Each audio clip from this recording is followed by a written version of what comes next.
Hello student, आप सभी का आर एजू सेंटर में स्वागत है।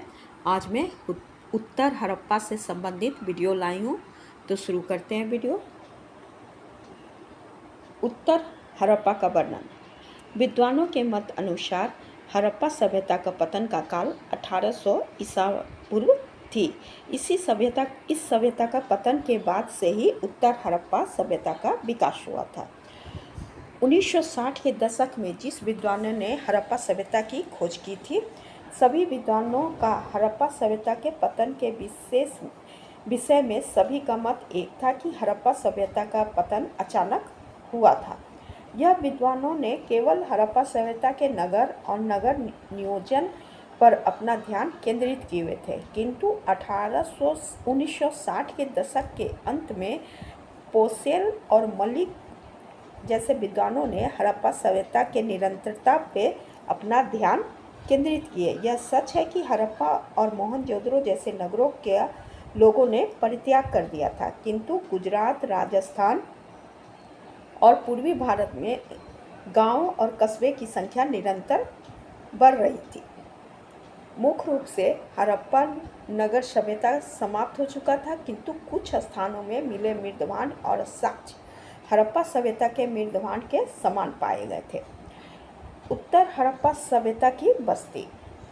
सिंध में अमरी और चन्हू में जिस प्रकार के हड़प्पा सभ्यता के दौरान लोग रह रहे थे, उसी प्रकार यहाँ के लोग बाद में भी रहते थे। यह लोग उत्तर हड़प्पा काल में ही ईंटों का घर में रह रहे थे, किंतु इन लोगों ने सुनियोजित विन्यास त्याग दिए थे। यह लोग मामूली मृदभांड का प्रयोग कर रहे थे।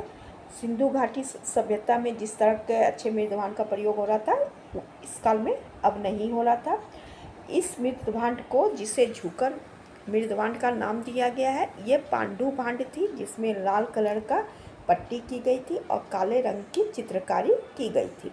यह भांड हड़प्पा सभ्यता से ही लिए गए हैं, इसलिए इसे कोई नई योजना नहीं मानी गई है। झुकर संस्कृति की विशेषता यह थी कि यहाँ से विशिष्ट धातुओं के बर्तन मिले हैं, जिससे यह अनुमान लगाया गया है कि संभवतः इनका ईरान के साथ व्यापार होता था। यहाँ ईरान तथा मध्य एशिया के लोगों की बड़ी संख्या में आगमन का भी संभावना मिलती है। यहाँ से दंडविवर, कुल्हाड़ी, तांबे के पिन जिसके सर पे अलंकृत किया हुआ था, जैसे वस्तुएं प्राप्त हुए हैं। ऐसे ही वस्तु ईरान से भी मिले हैं, जिसके कारण यह अनुमान लगाया गया था। इस स्थान से पत्थर के गोलाकार मोहर, कांस्य के जार मिले हैं, जिससे सिंधु के पश्चिमी सभ्यता के संपर्क का सूचक मिलता है।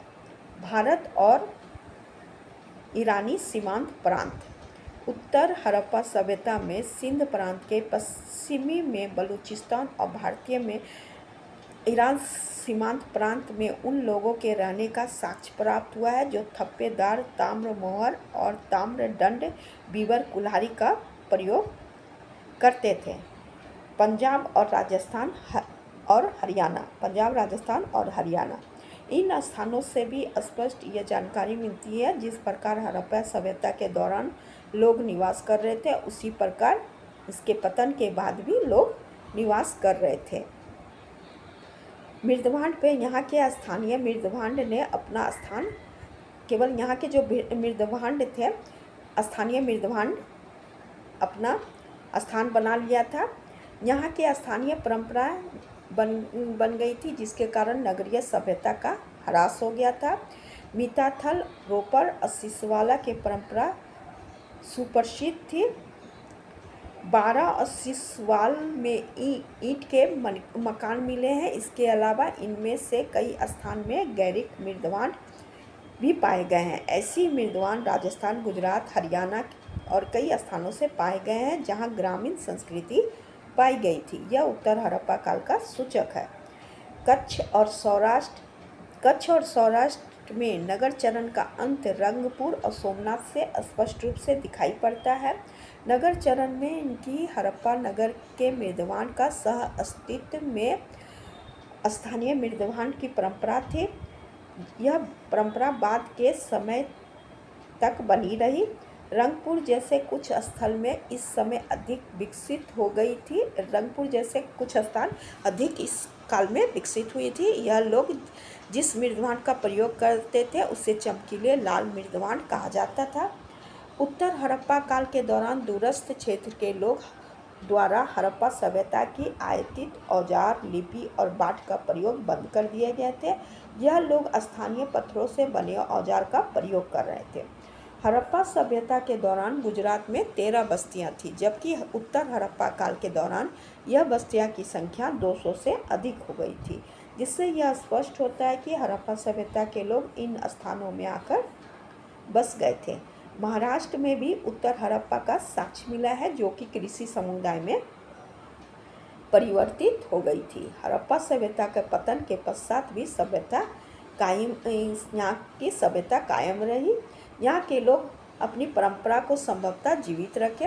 हड़प्पा सभ्यता के दौरान मकान के नक्शे, जल आपूर्ति व्यवस्था और स्नान पर ध्यान करने की परंपरा आगे तक कायम रही।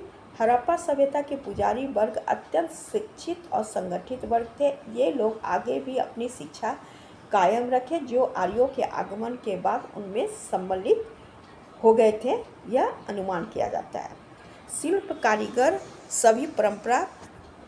कारीगरी परंपरा जारी रही हड़प्पा सभ्यता के बाद भी, जो आगे परंपरा से यह स्पष्ट दिखाई पड़ती है। हड़प्पा सभ्यता में पशुपति शिव की पूजा, मातृ पूजा, लिंग पूजा कायम थी, जो अभी तक चल रही है। इसके अलावा कालीबंगा, लोथल से अग्नि पूजा और बलि पूजा का साक्ष्य मिला है, जो आर्यों के समय काफ़ी प्रचलित थी, जिसे आर्यों ने संभवतः हड़प्पा सभ्यता के पुरोहित से सीखे होंगे। हड़प्पा सभ्यता के दौरान पवित्र नदी, पवित्र पशु, पवित्र वृक्षों की पूजा होती थी, जो अभी तक प्रचलित है। आधुनिक भारत में कुम्हार द्वारा चाक पर बनाए गए मिट्टी के बर्तन हड़प्पा सभ्यता से ही ली गई है। इसी प्रकार आधुनिक भारत में यातायात के लिए बैलगाड़ी, नावों का प्रयोग भी, जो हड़प्पा सभ्यता में भी कायम थी, उन्हीं से ही सीखी गई है। यह उसी समय से कायम अब तक है। इसलिए यह निष्कर्ष निकाला जाता है कि हड़प्पा सभ्यता के समय प्रयोग किए जाने वाले वस्तुओं का आधुनिक भारत में भी अपनाया गया है। मेरा वीडियो उत्तर हड़प्पा से यहीं तक था। Thank you.